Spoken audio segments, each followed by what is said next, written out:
요한일서 3장 4절부터 9절까지의 말씀 같이 보겠습니다. 누구든지 죄를 범하는 자는 율법도 범하나니 죄는 율법을 범하는 것이니라.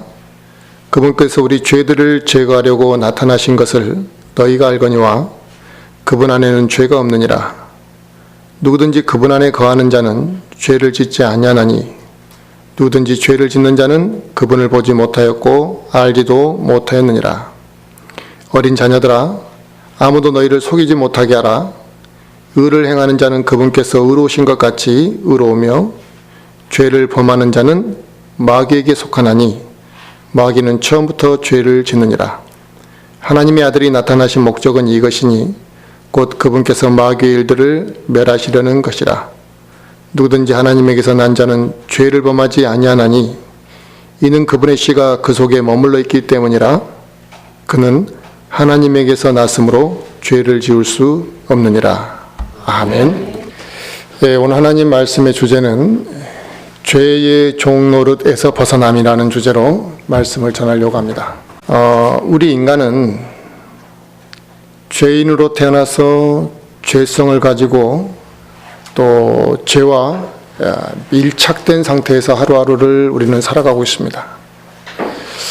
그러다 보니 우리 육신을 입고 살아가는 우리 사람들 중에 죄와 무관하게 살아갈 수 있는 사람은 이 세상에 어느 누구도 없고 결국 인간은 죄의 결과로 죽을 수밖에 없다라는 것이죠. 그래서 사람들이 이 세상에 살아있는 동안에 이 죄의 문제를 해결받지 못하게 되면 그 사람은 죽을 때까지 이 죄의 짐을 짊어지고 살아가게 되는 것이고 또 죽음 이후에는 그 죄 문제를 해결하지 못했기 때문에 죽음 이후에 그 죄에 대한 심판을 받게 되어 있는 것입니다. 그럼에도 불구하고 많은 사람들이 이 죄에 대한 심각성에 대해서 모르고 있고 무감각하게 살아가고 있습니다. 그런데 사람 안에 양심이 있습니다.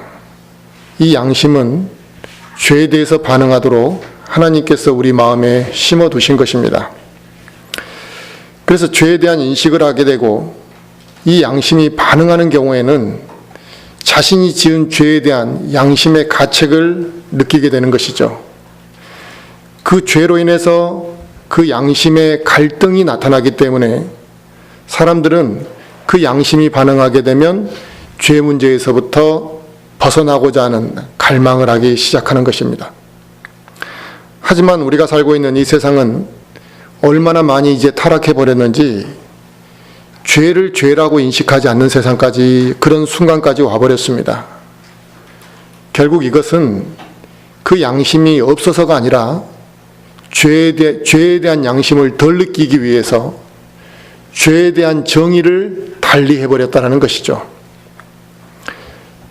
그 대표적인 예가 많이 있습니다만 그 중에 하나는 간음이 이제는 더 이상 죄가 되지 않았습니다.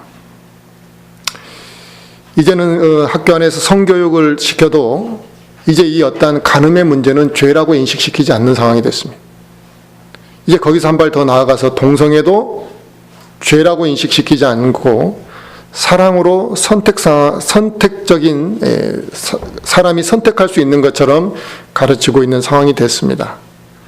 그러다 보니 이제 간음은 죄가 아니라 사랑으로 미화되어 있고 심지어 이제는 이 세상 법으로도 그 간음을 죄라고 정의 내리지 못하고 있다는 것입니다. 우리가 살고 있는 이 사회가 수준이 많이 시대가 흘러가면서 좋아졌다라고 생각하지만 실질적으로 이 사회의 공공질서, 사회에서 지켜가는 이 공공질서를 지키는 수준은 물론 높아졌습니다만 사람의 내면을 보면 그 양심의 도덕 수준이 높아지지는 않았다는 것입니다. 어떻게 보면 그 사람의 양심의 도덕 수준은 과거보다 더 나빠졌다라고 볼 수 있습니다. 그 결과가 사람들이 복음을 우습게 한다는 것입니다. 복음을 전해보면 많은 사람들이 하나님을 얼마나 우습게 하는지를 알 수 있습니다. 복음을 전해보면 사람들이 죄에 대한 인식이 얼마나 부족한지를 쉽게 느낄 수 있습니다. 사람들은 나는 그렇게 나쁜 사람이라고 생각하지 않는다는 거죠. 자신이 지은 죄가 또 그렇게 심각하게 문제가 된다고 생각하지도 않습니다. 이런 사회적인 분위기의 풍토가 이제 교회 안에 침투하게 되었다는 것이고, 이제 교회 안에서 그리스도인들이 어떤 생각을 가지고 있느냐, 죄악 가운데서 적당히 머물러 사는 상황이 되어버렸다는 것입니다. 자신이 죄악 가운데 빠져 있고 심지어 반복해서 같은 범죄를 저지르고 있음에도 불구하고 회개하지 않는 그런 상황이 되어버렸습니다. 죄를 짓고도 적당히 넘어가려고 하고, 하나님의 징계와 하나님의 공의를 무시하고 하나님의 사랑이라는 이름으로 그 죄를 적당히 덮어버리려고만 하고 있습니다. 이러한 교회, 이러한 그리스도인들이 얼마나 많은지 모릅니다. 우리 그리스도인이 기도를 하지 않고 살아간다는 것은, 이 기도를 하지 않고 살아가는 것에 대해서 죄의식을 느끼고 살아가십니까? 내가 기도를 하지 못하는 것에 대해서 좀 찝찝하다는 생각을 하실지는 모르겠지만, 또 어떤 사람은 기도를 하지 않고 살아가는 것에 대해서 전혀 찝찝한 생각도 하지 않는 그런 그리스도인들도 있을 것입니다. 그러나 그리스도인이 기도하지 않고 살아간다는 것은 그 사람의 배짱이 너무나 좋거나 아니면 영적으로 너무 무지하고 영적으로 어리석기 때문이라고 할 수 있습니다. 많은 사람들이, 많은 그리스도인들이 기도를 하지 않고, 기도를 심지어 성의 없이 해도 내가 그렇게 크게 어려움이 없었다는 거죠, 살아가는 데 있어서. 그런데 그리스도인이 기도도 하지 않고 살아가는데 과연 죄 문제는 언제 해결하냐 이거죠. 자기가 죄를 짓지 않는 것이냐, 그래서 기도할 것이 없는 것이냐 이거예요. 어떤 사람들은 그렇게 말하는 경우가 있습니다. 기도할 게 없다는 거예요. 기도라는 것은 내가 무엇인가 하나님 앞에 필요한 것을 구하라고만 하라고 그 기도의 목적이 있는 게 아니거든요.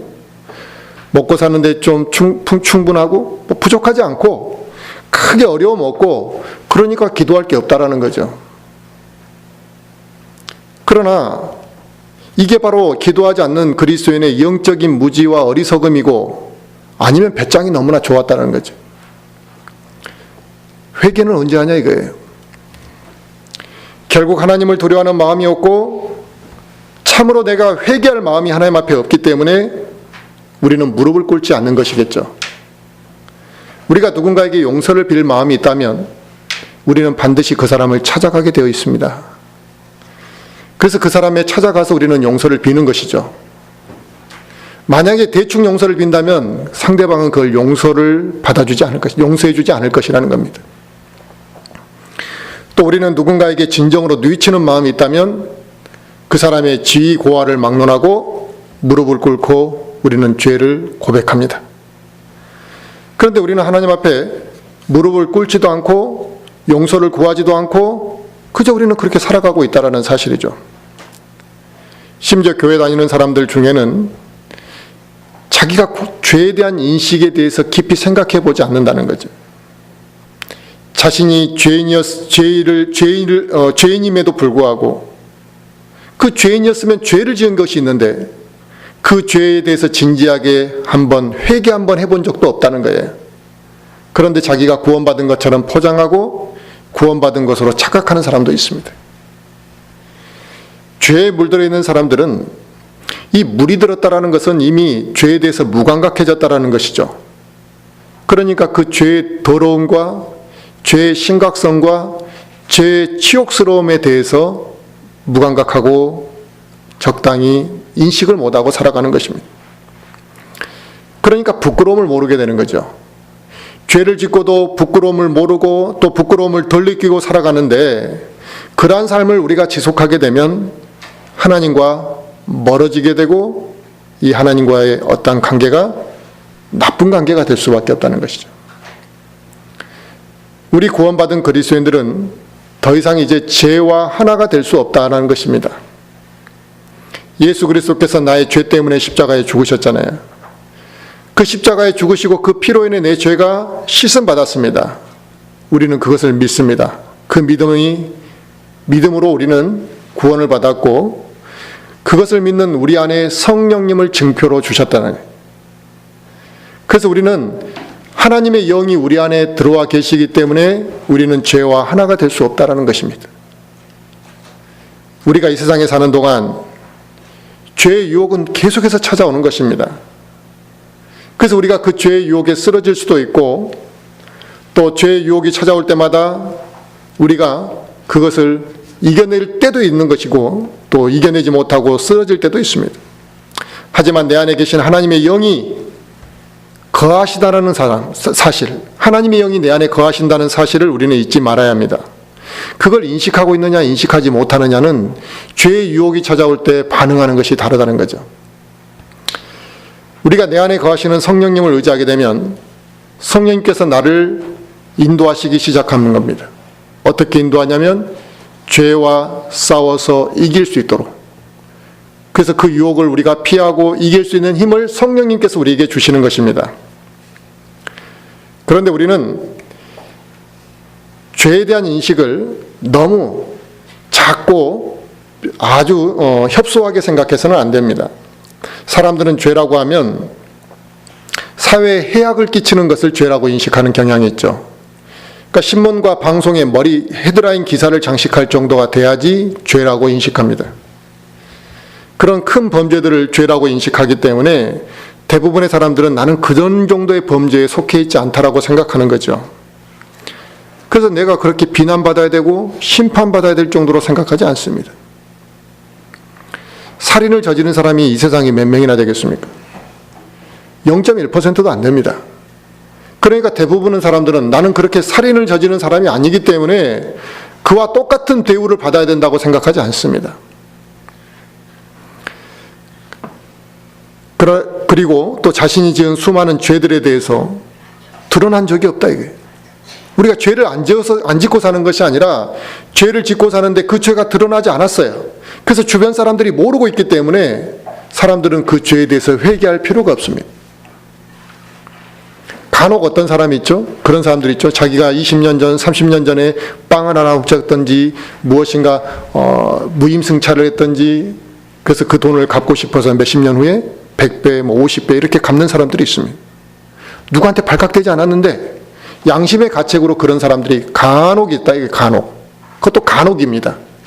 근데 대부분의 사람들은 누군가에게 그게 발각되지 않았고 드러나지 않았다면 굳이 회개할 마음이 없다. 이게. 그래서 많은 사람들이 나는 저 사람처럼 나쁜 사람이 아니라고 생각합니다.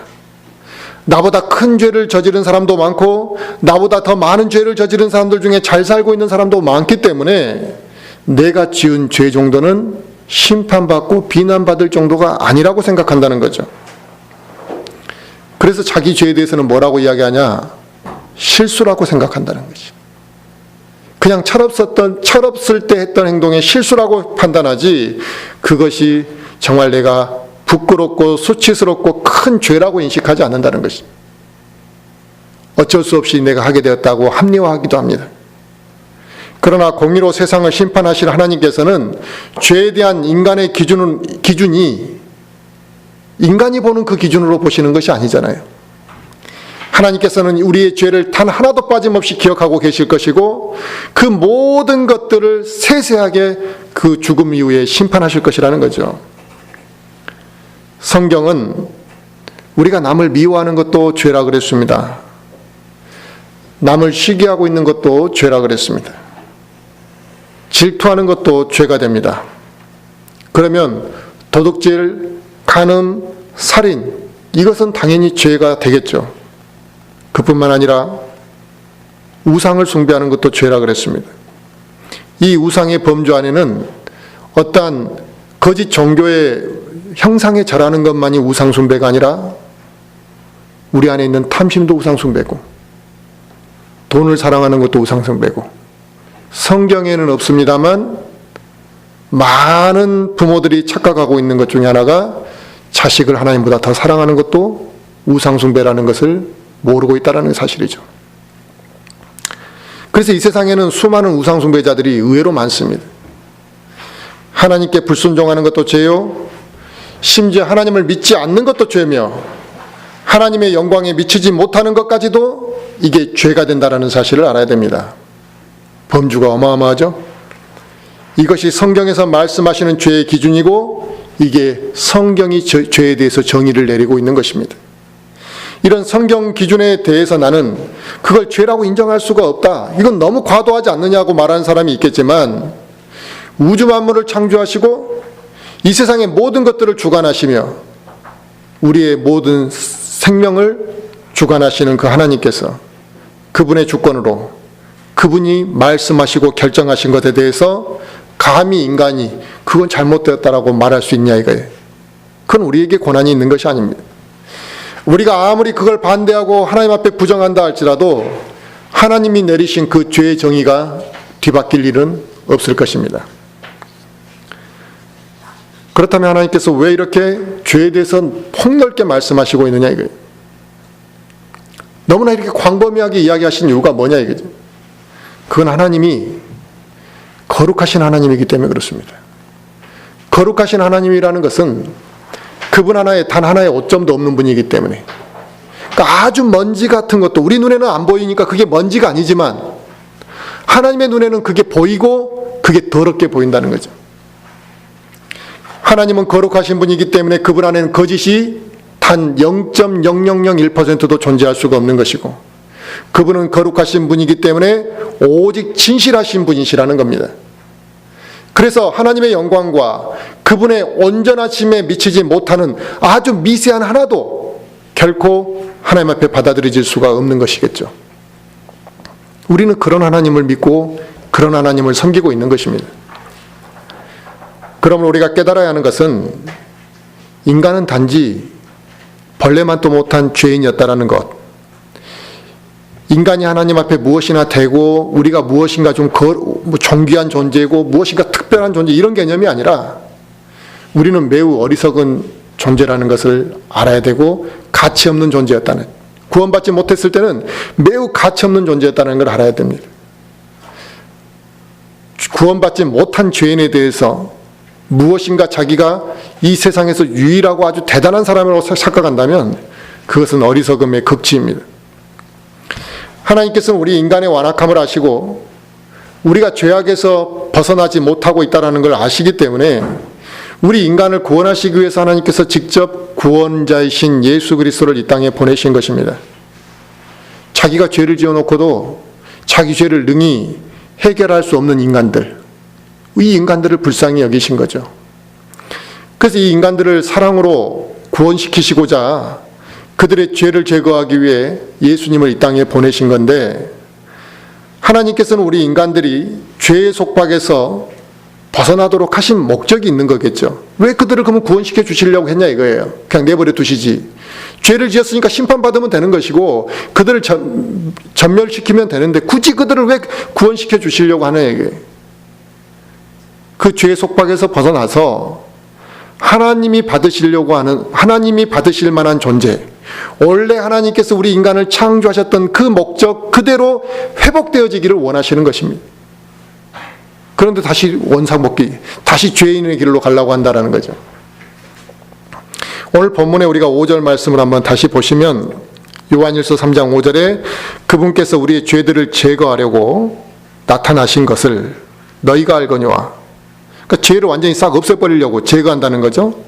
그래서 그걸 제거하려고 나타나신 것을 너희가 알거니와 그분 안에는 죄가 없느니라 그랬습니다. 아멘. 예수 그리스도께서는 죄 없는 삶을 이 땅에 와서 사셨어요. 육신을 입고 사셨지만 죄를 짓지 않고 사셨고, 그분을 그래서 온전히 의로운 삶을 사셨다는 것입니다. 그래서 그분께서 그렇게 죄가 없이 온전하게 의롭게 사셨기 때문에 죄악 가운데 있는 우리를 대신해서 희생제물이 될 수가 있었다는 것이죠.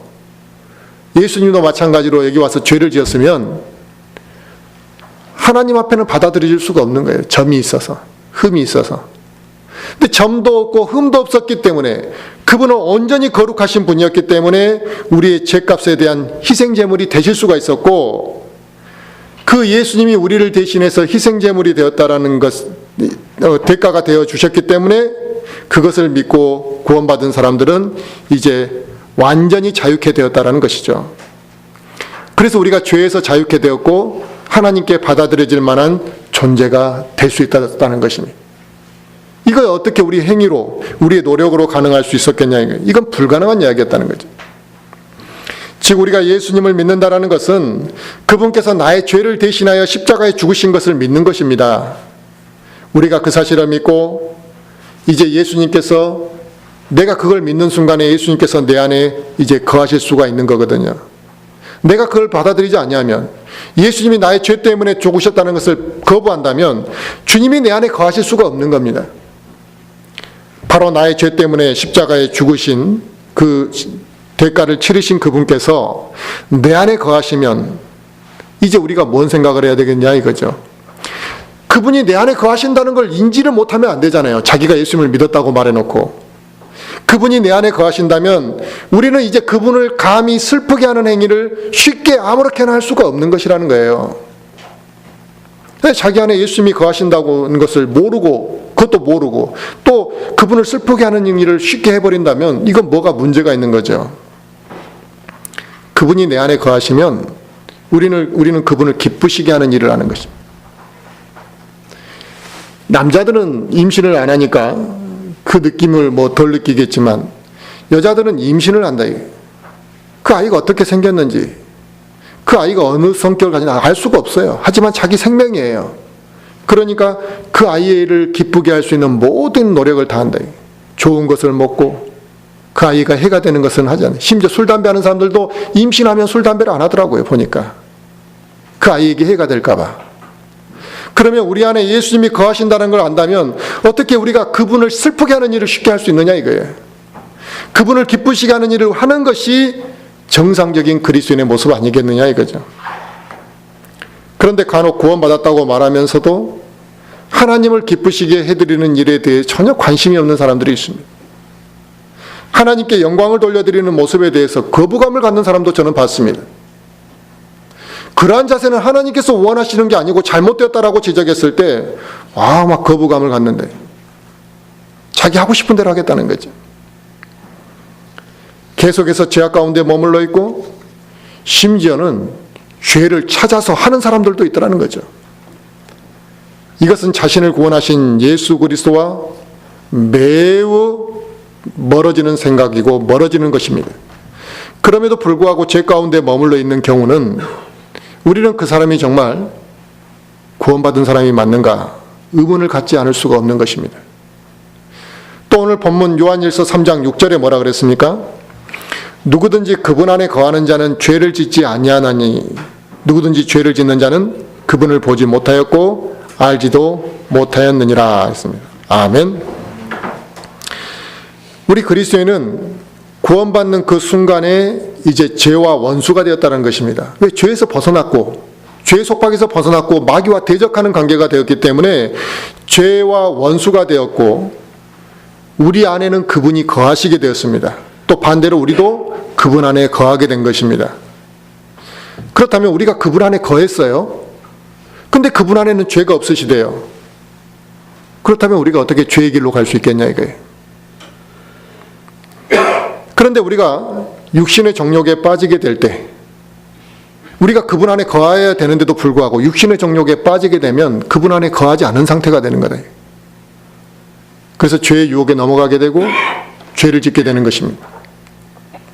하지만 예수 그리스도 안에서 완벽하게 거하게 되면 어떻게 되겠습니까? 죄를 지을래야 지을 수가 없는 것이죠. 그러니까 여기 이 말은 우리가 전혀 아무렇게나 살아도 구원받으면 죄를 짓지 않는다 이 말이 아니라 예수 그리스도 안에서 완전히 우리가 거할 때 죄를 짓지 않게 된다는 의미인 것입니다. 물론 우리가 육신을 입고 우리 육신에 연약함이 있기 때문에 살아가는 가운데 소소한 죄를 짓는 경우들이 생기기 마련입니다만 중요한 것은 하나님의 영이 그 사람 안에 있고 하나님의 영이 그 사람 안에서 역사를 하시기 시작한다면 그 사람이 설령 죄를 잠깐 짓는다 할지라도 그게 머물러 있을 수는 없는 거라는 거죠. 성경에서는 죄를 범하는 자를 어떻게 표현했냐면 마귀에게 속한 자라고 이렇게 표현하고 있습니다. 이것은 죄를 용서받지 못한 상태로 살아가고 있는 모든 인간들 있잖아요. 그러니까 죄를 해결받지 못한 모든 인간들이 결국 마귀에게 속해 있다. 이렇게 성경은 정의를 내리고 있는 거거든요. 요한복음 8장을 한번 볼까요? 요한복음 8장.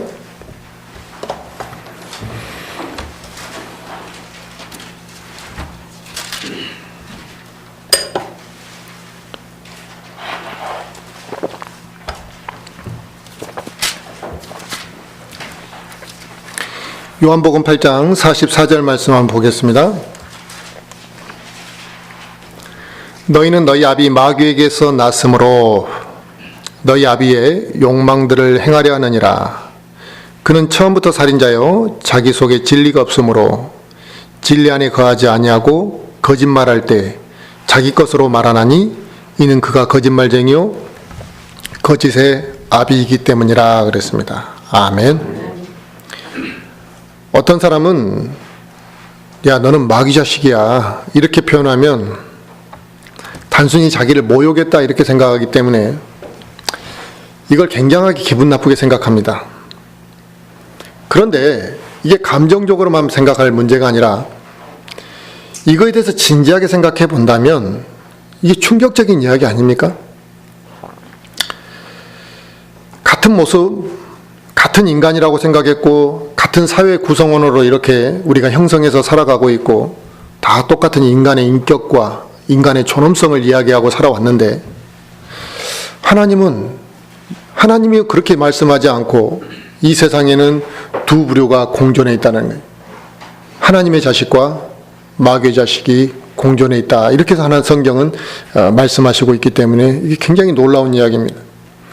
우리가 저 사람하고 코드가 잘 맞고 또 친한 친구 이야기하고 의리를 이야기하고 절친을 이야기합니다만 내가 마귀 자식하고 절친이 되고 있다는 것은 이건 여러모로 한번 생각해 봐야 될 문제라. 절친을 하면 안 된다는 뜻이 아닙니다.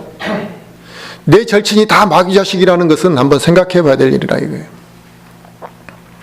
구원받은 그리스도인 안에 하나님의 자녀 안에 나에게는 절친이 없고 믿지 않는 그 마귀 자식들하고만 절친이라면 이게 뭔가는 문제가 있을 수 있다는 것입니다. 이 세상은 우리는 다 똑같은 사람으로 이렇게 생각해서는 안 되는 거죠. 이 말씀을 대수롭지 않게 웃어넘기는 사람도 있겠지만 양심이 마비되어 있지 않고 영적으로 깨어서 신중하게 본다면 이것은 단순히 웃어넘길 문제가 또 간단히 넘길 문제가 아니라는 사실입니다. 조금 전에 보았던 이 요한복음 8장 44절에 그는 처음부터 살인자요 라고 그랬습니다. 이 처음부터 살인자요 자기 속에 진리가 없다 이렇게 성경은 그 정의를 말씀하시고 있는데 그 처음부터라는 말은 마귀로 인해서 죄가 시작되었다 이 말입니다. 그 전에는 죄가 없었다는 거예요. 마귀로 인해 죄가 시작되었다는 것을 의미하는 것이고 이 인류 역사상 그러니까 우리 인류를 떠나서 그 이전에 최초로 하나님께 반역을 하고 불순종한 인격체가 마귀였다는 걸 우리는 알 수가 있는 것입니다. 그러므로 죄를 짓는 자는 누구나 마귀의 발자취, 사단의 발자취를 따르고 있는 자인 것입니다. 죄는 하나님께 속한 것이 하나도 없습니다. 죄는 하나님께 속한 것이 아닙니다. 죄와 사망의 아비는 분명히 마귀라고 이야기하고 있습니다. 그래서 우리 인간이 하나님께로부터 분리되는 것은 왜 분리되었겠냐 이게 죄를 지음으로 인해 하나님으로부터 분리가 된 거거든요. 그래서 우리가 죽을 수밖에 없었고 죽음 이후에는 심판을 받을 수밖에 없게 된 것도 결국 이 죄의 결과였다는 것이죠. 바로 이것 때문에 하나님께서는 그토록 죄를 미워하시고 있는 것입니다. 그런데 사람들은 이 죄를 미워하지 않고 죄를 사랑하고 있다는 것입니다. 뭐 어때 그냥 대충 하지 뭐. 그리고 막 하는 거야. 재미로 했다 이 재미로. 우리가 죽을 수밖에 없고 우리가 심판받을 수밖에 없었던 것도 이 죄 때문이고 하나님이 이 죄를 그토록 미워하셨는데 사람들은 이 죄를 너무나 사랑하기 때문에 오히려 그들은 긍휼이 풍성하시고 전지전능하신 하나님을 어떻게 생각하냐면 하나님을 미워한다는 거예요. 죄를 사랑하다 보니까 하나님을 미워하게 되고 하나님과 멀어지고 지혜와 권능의 하나님으로부터 하나님에게 나아갈 마음도 이 세상 사람들에게 없습니다. 그러니까 그리스도인도 구원을 받아도 마귀의 속박에 눌려있는 사람들, 다시 죄에 머물러서 그게 영적으로 무감각한 상태에 살아있는 사람들은 하나님 앞에 나아가고 싶은 마음이 없는 거예요. 그러니까 구원은 받았다 하는데 교회 나오라면 오기 싫어하는 사람들이 있어요. 이 죄를 사랑하니까. 근데 그 전초전이 어디서부터 시작하냐? 기도하는 걸 싫어한다는 거예요. 그 회개를 하지 않고 하나님 앞에 나아갈 마음이 없다는 거예요. 거기서부터 전초전이 시작되고 어느 순간에 이제 마귀가 쓰겠죠. 그 사람을 시험받도록. 그러면 뭘 하나를 꼬투리를 잡아서도 이제 그 사람이 교회와 분리되든 하나님과 분리되는 행위를 하게 되는 것입니다. 이 악한 세상에 예수 그리스도께서 이 땅에 오신 목적이 마귀의 일을 멸하기 위해서 오신 것입니다. 인간들을 죄의 종로로 하도록 만든 그 마귀의 권세를 멸하시고 죄로부터 우리를 해방시키기 위해서 이 땅에 오신 것입니다. 그래서 예수님께서 친히 자기가 십자가에 우리의 죄를 짊어지고 못 박혀 달려 죽으셨잖아요. 인간들의 죄를 담당하시기 위해 인간들이 자기 스스로 죄의 문제를 해결하기 위해 죽을 용기도 없는 자들을 위해서 우리의 죄를 대신 해결하셨기 때문에 이제 우리는 죄 문제를 두려워할 이유가 없게 된 것이죠. 예수 그리스도께서 사망의 권세에서 우리를 해방시키셨다? 이게 놀랍게 느껴지지 않는다면 이 사람들은 하나님의 은혜에 대한 깊이를 모르고 있는 것입니다. 이 앞에 뉴스에 이렇게 보면은 지금 뭐 국정농단과 관련해 재판받는 사람들이 많잖아요. 구속을 받을 뻔하다가 안 된 사람들은 얼마나 마음을 내렸겠냐 이게. 그 잠깐 교도소 한번 들어갔다 나오는 것도 그렇게 들어가기 싫어서 막 발버둥 치잖아요. 수많은 변호사를 사서라도 안 들어가려고 한다 이거예요. 그런데 지옥으로 갈 뻔했는데 안 갔다라는 거예요. 영원한 멸망으로 사라질 뻔했는데 그쪽으로 우리가 빠지지 않았다라는 거예요. 거기서 우리를 해방시켜 주셨는데 그 기쁨과 그 놀라우심이 나에게 느껴지지 않는다면 구원의 은혜를 잘 모르고 있는 것이고 구속의 깊이, 하나님의 은혜의 깊이를 모르고 있는 것이죠.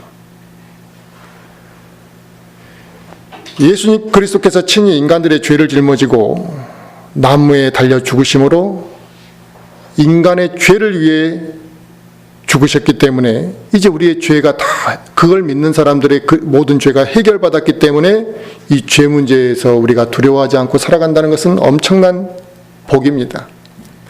예수 그리스도께서 사망의 권세에서 우리를 해방시켰다는 사실은 놀랍고 당연히 감사한 일 아니겠습니까? 바로 우리는 마귀의 자식들이었지만 그 마귀의 자식으로부터 벗어나서 하나님의 자녀가 된 자들입니다.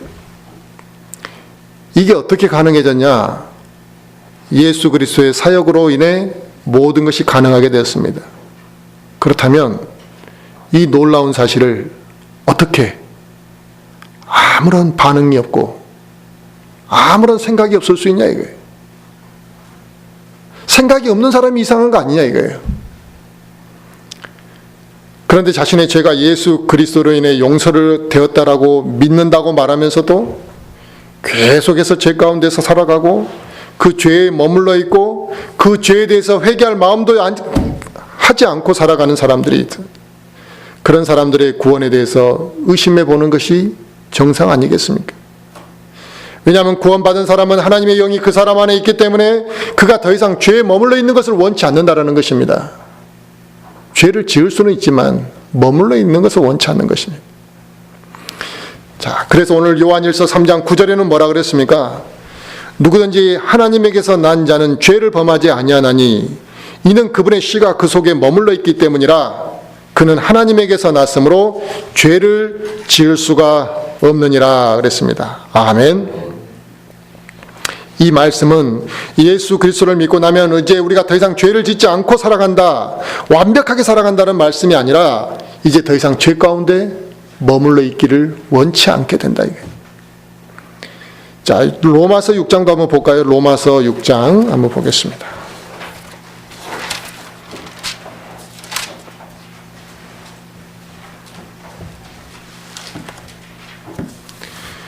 로마서 6장 1절과 2절 말씀 보겠습니다. 그런즉 우리가 무슨 말을 하리요? 은혜가 넘치게 하려고 우리가 죄 가운데 거하겠느냐? 결코 그럴 수 없느니라. 죄에 대하여 죽은 우리가 어찌 그 가운데 더 살리요? 그랬습니다. 아멘. 우리가 죄 가운데 거하겠느냐? 어찌 그 가운데 더 살겠느냐? 이렇게 말하고 있다는 거예요.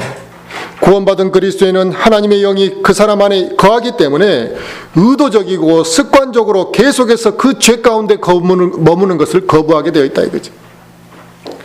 빛과 어둠이 어떻게 하나가 될 수 있습니까? 빛과 어둠은 하나가 될 수 없듯이 우리는 계속해서 죄악된 생활 가운데 머물러 있는 것이 아니라 오히려 뭐예요? 악과 싸우면서 살아야 될 사람들입니다.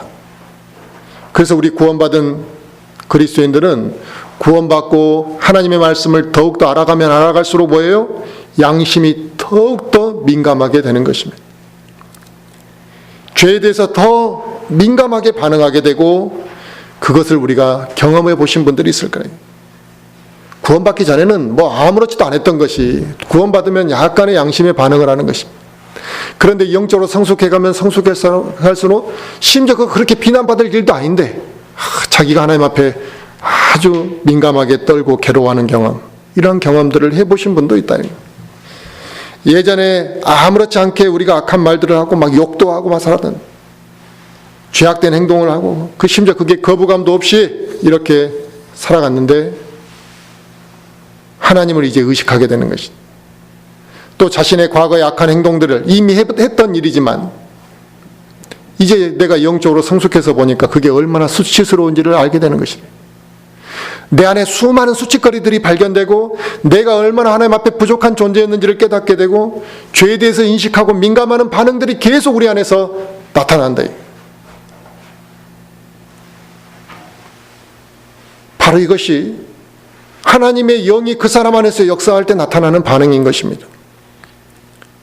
우리가 예수 그리스도를 믿고 난 후에 죄가 무엇인지를 세상의 기준이 아니라 이 세상을 창조하신 하나님이 말씀하시는 그 죄의 정의가 무엇인지, 본질이 무엇인지를 우리가 알게 되면 이 죄와 싸우는 것이 우리에게 주어진 영적 전쟁이구나, 이 끝없는 영적 전쟁을 우리는 수행해야 되는 존재들이구나라는 것을 알게 되는 것입니다. 이 사실을 알게 된다면 우리가 어찌 다시 죄 가운데로 투항하듯이 돌아갈 수 있겠냐 이거예요. 우리가 그리 돌아간다는 건 하나님과 멀어지는 것인데 그 어리석은 선택을 우리가 어떻게 할 수 있겠냐 이거죠. 우리가 구원받으면 하늘나라 가게 된다라는 오직 그 사실 하나만 밖에 알고 그것밖에 모르고 있다면, 나머지 거에 대해서는 알지도 못하고 관심도 없다면 그 사람은 구원의 의미와 목적을 너무나 잘못 알고 있는 것입니다. 우리가 구원을 받았음에도 불구하고 또다시 죄의 길로 접어들고 죄악된 생활 속에서 심지어 벗어나지도 아니하고 살고 있다면 우리는 예수님의 십자가 죽으심의 의미를 평가절하하고 있는 것입니다. 그분의 십자가 죽음을 너무나 가볍게 여기는 것입니다.